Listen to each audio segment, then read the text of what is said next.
एक शहर में एक बहुत बड़ा घर था। उस घर में मनीष अपनी 3 बेटियों के साथ हंसी खुशी रहता था। मनीष का शहर में बहुत बड़ा व्यापार था। उसके घर में किसी चीज की कमी नहीं थी, सिवाय एक चीज के।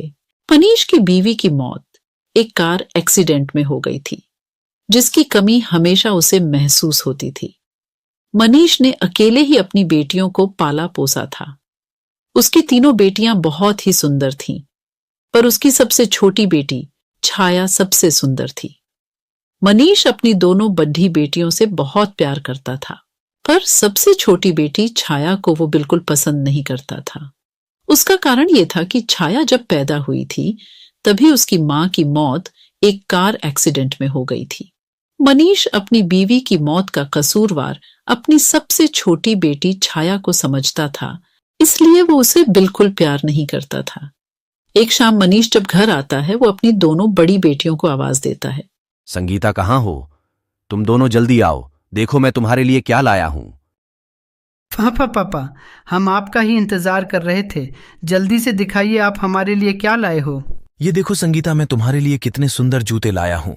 मेरे लिए क्या लाए हो? पापा, मुझे भी दिखाओ। छाया पास खड़ी सब देख रही थी। उसे लगा कि उसके पापा उसे भी आवाज देकर बुलाएंगे और उससे भी कुछ देंगे। वो इंतजार करती रही, पर उसके पापा ने उसकी तरफ देखा भी नहीं। वह फिर डरते डरते अपने पापा के पास गई और धीरे से बोली, आप मेरे लिए क्या लाए हो? तुझे इस घर में खाने पीने को ढंग से मिल रहा है ना, तो उसी में खुश रह। समझी, ज्यादा उम्मीद मत लगा और जाकर अपना काम कर। छाया रोते रोते अपने कमरे में भाग जाती है। वो बहुत रोती है और अपनी माँ को बहुत याद करती है। छाया अपने पापा के दिल में भरी गुस्से को प्यार में बदलने की बहुत कोशिश करती थी। वो उनके लिए अच्छा अच्छा खाना बनाती थी। मनीष को छाया पर ना तो कभी प्यार आता और ना ही तरस। एक दिन मनीष अपनी बेटियों के साथ बैठकर नाश्ता कर रहा होता है। मैं कुछ दिनों के लिए बाहर काम से जा रहा हूं, तुम अपना ध्यान रखना और अच्छे से घर में रहना। आप कहाँ जा रहे हो पापा? क्या हम आपके साथ नहीं चल सकते? नहीं बेटा, दरअसल वहां आसपास काजीरंगा नाम का जंगल है, तो तुम्हें वहां ले जाना ठीक नहीं है। तुम लोग घर पर ही रहो और खूब मजे करना। संगीता, माया और छाया उदास हो जाते हैं। उदास मत हो, मैं जल्दी ही वापस आ जाऊंगा। चलो, अब जल्दी से बताओ कि मैं तुम्हारे लिए वहां से क्या लेकर आऊं। मुझे एक सुंदर मोतियों की माला चाहिए। मैंने सुना है जहां आप जा रहे हो, वहां के जंगलों में बहुत सुंदर फूल होते हैं, जो बिना पानी और मिट्टी के भी बहुत समय तक ताजा रहते हैं। मुझे वो फूल चाहिए। छाया इंतजार कर रही होती है कि उसके पापा उससे भी पूछेंगे, पर ऐसा नहीं होता। सब नाश्ता करके हट जाते हैं और मनीष अपने जाने की तैयारियों में लग जाता है।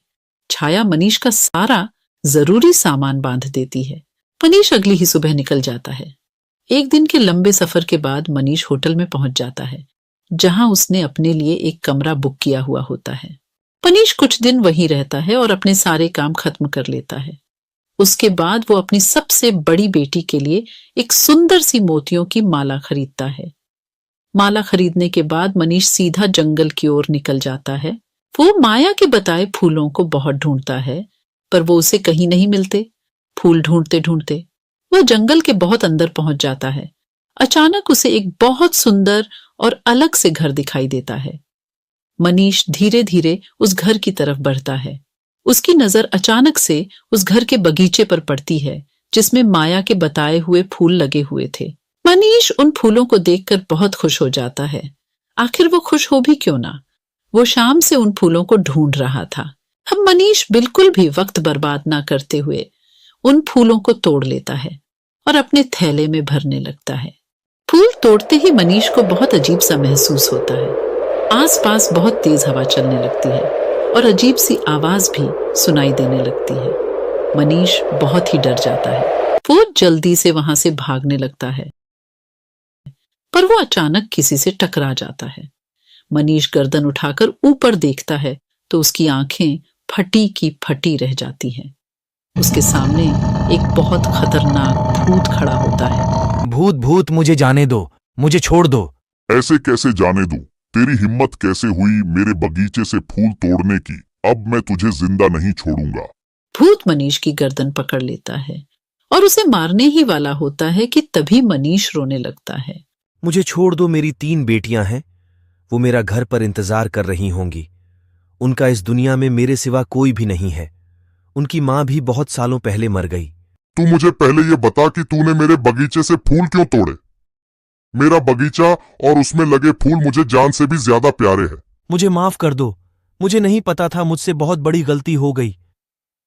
दरअसल मेरी बेटी ने इन फूलों का जिक्र किया था और उसी ने इन फूलों को लाने के लिए बोला था। कहाँ है तेरी बेटी? क्या नाम है उसका? मैं उसे जिंदा नहीं छोड़ूंगा। अब मुझे अपनी बेटी को लाकर दें, वरना मैं तेरी जान ले लूंगा। मनीष को कुछ समझ में नहीं आ रहा था कि वो क्या करे। उसे तो अपनी दोनों बड़ी बेटियां और अपनी जान बहुत प्यारी थी। उसे कुछ भी समझ में नहीं आ रहा था। अचानक उसे एक तरकीब सोचती है। वो सोचता है, क्यों न माया की जगह छाया का नाम इस भूत को बता दिया जाए, ताकि वो भूत माया की जगह छाया को खा जाए और हमेशा के लिए छाया की जिम्मेदारी मेरे सर से दूर हो जाए। मनीष माया की जगह छाया का नाम उस भूत को बता देता है।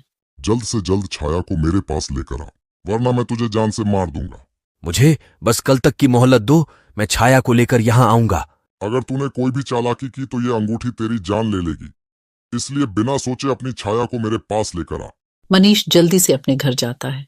संगीता, माया और छाया यहां आओ। तीनों दौड़ती हुई मनीष के पास आती है। इस बार मनीष संगीता और माया की जगह छाया को गले लगा लेता है। दरअसल ये सब उसकी चाल थी, ताकि वो छाया को बहला फुसलाकर उस जंगल में ले जाकर उस जंगल में छोड़ सके। छाया बहुत खुश हो जाती है। उसके पापा ने उसे पहली बार गले लगाया होता है। बेटी छाया, तुम्हें मेरे साथ अभी कहीं चलना होगा। कहाँ पापा? वो मैं तुम्हें अभी नहीं बता सकता। छाया बिना कोई सवाल के अपने पापा के साथ चल पड़ती है। छाया पूरे रास्ते सोचती रहती है कि आखिर उसके पापा उसे कहाँ लेकर जा रहे हैं, पर डांट के डर से पूछने की हिम्मत नहीं कर पाती। मनीष छाया को जंगल में लेकर जाता है और छाया भी बिना कोई सवाल किए अपने पापा के साथ चलती रहती है। कुछ देर बाद वो भूत के घर पहुंच जाते हैं। मनीष छाया को उस घर के अंदर ले जाता है। घर के अंदर एक बहुत ही डरावना भूत बैठा होता है। छाया उस भूत को देखकर बुरी तरह चिल्लाने लगती है।